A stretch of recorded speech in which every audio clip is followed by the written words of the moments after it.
City stars, are you shining this moonlight? Ow! Hi guys, and welcome to Movie Madness with yours truly, JVG. Today I'm going to be talking about everyone's favorite movie of the year, La La Land. Blah blah land. La La Land. Yay! So, you might have heard of it. I don't know. It has 14 Oscar nominations for this year, which ties the record for noms with Titanic and All About Eve, two of my favorite films of all time. I've been dreading reviewing this movie because I'm a bit conflicted about it in many ways, but I think that's why it's important for me to talk about this, so here we go. La La Land is directed by and written by Damien Chazelle, known for his movie breakout hit Whiplash, which was an amazing film about a jazz drummer and an angry teacher man. Yeah, good. That was good. It stars Emma Stone, who you might know from Easy A, and Ryan Gosling, who you might know from the Mickey Mouse Club.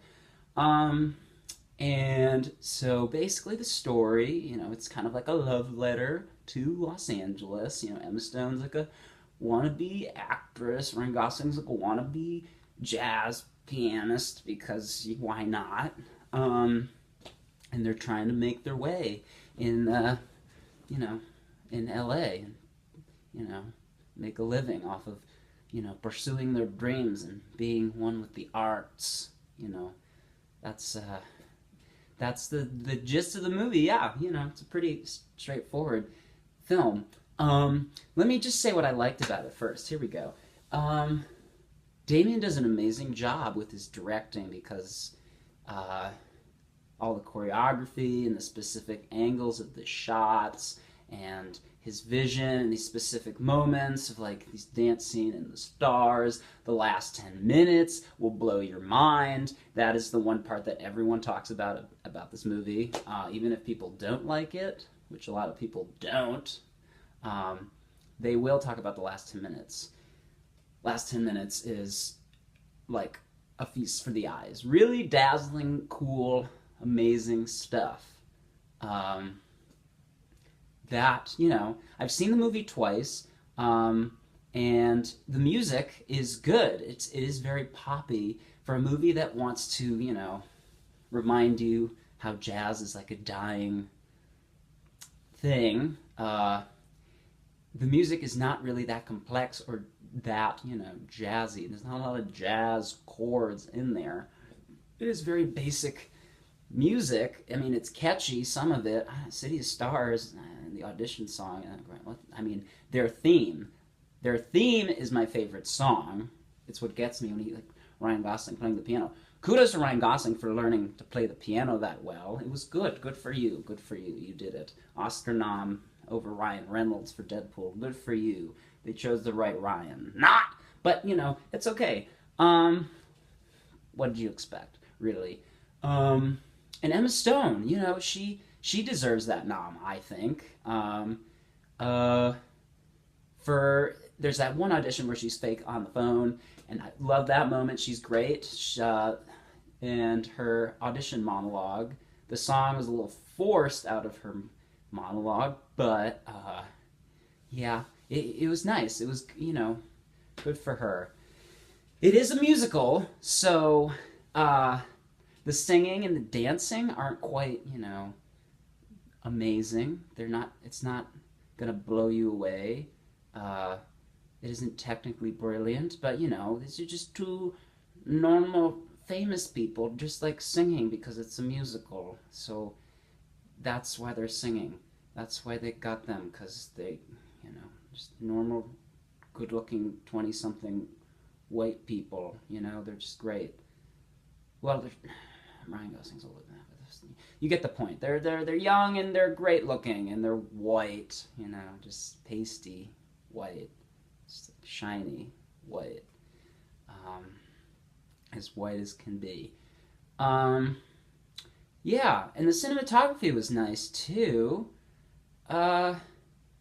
Yeah, and the cinematography and the editing were quite solid. I'm going to give it to that. That, technically this movie is amazing. It really is. It's a well put together movie, and it has, if you let the movie, take you up in its arms and sweep you away, it will happen. I cried at this movie both times I saw it because I let it do that. If you take it at face value, that could happen if you just, don't read into it too much. Okay, now let me just talk about what really bothered me about the movie. Um, oh, and the lyrics by Pascal and Paul, Broadway composers of Dear Evan Hansen and A Christmas Story and Off Broadway's Dogfight. The lyrics were good. I liked the lyrics. They were solid, and they were like, a lot of like alliteration moments and like little things that like stuck out. That was good work on your part. Justin Hurwitz's music is, catchy enough and does the job. So, yay musicals. Wow. Um, as for the negative aspects of the movie, it relies heavily on a nostalgic effect, on nostalgia of that like golden age cinemascope sort of movie musical era. It captures that feel well, and that is part of the problem here. Um, it is a type of nostalgia that is only, kind of centered or focused, laser beam focused at a very particular set of people, and that would be, white people. It is a very much white nostalgia based film about that era where, white people could, were the stars of the movie, could succeed if they just did whatever they could do, whatever they wanted to do, and they if they set their minds to it and those were their dreams, then they could achieve their goals. Wow. And that movie, this movie, I mean, captures that feeling so well. And it's like, did we really need that kind of movie in this, in this decade, especially after this year? Because this movie was basically as polarizing as the 2016 election. Um, that's the thing. It is it relies heavily on that nostalgia, which has basically been the enemy of this year. Make America Great Again. Ding, ding, ding. Um, that's basically what Mr. Trump, President Trump, ran on. His little campaign was basically, a nostalgia train, and that's why this movie's kind of scary. I saw it twice, and I had to talk to some friends about this. But if you really read into the implications of this film, even if it didn't mean to come off this way, but it lets these beautiful white people shine, while there's all these other African American characters and characters of other ethnicities. Maybe not. I don't even think there were. But a lot of other black characters in the background. There's one scene in particular Ryan's playing, and the shots switch from him playing and Emma Stone dancing, and there's all these other black people like, yeah, cheering them on. You guys go. Good for you.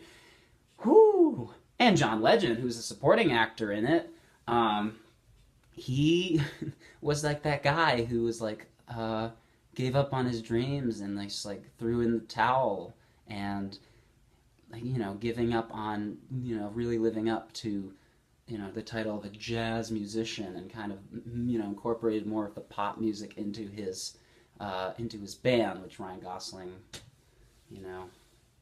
later joins. It's really bothering, it bothered me after really sitting on and thinking about this film for a while. It really bothers me. This whole idea of nostalgia in the entertainment world and realm. It's been a big part about it lately. Bringing back old shows like Twin Peaks and X-Files, and having uh, series like Fuller House. It's a sequel to Full House. More Gilmore Girls. More just there's all this, and then of course the big one that I want to bring up here, which I think connects this movie well, is the latest season of South Park.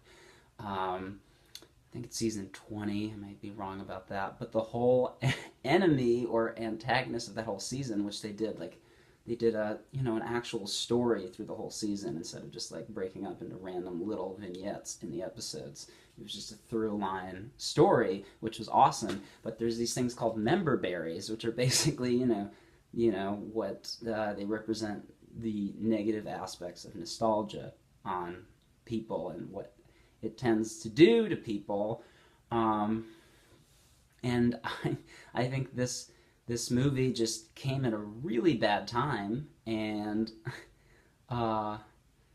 you know, clearly Damien probably wasn't going for that, but as the Hollywood, you know, as the industry is the way it is, even if this year's Oscars are not so white, they're still very white.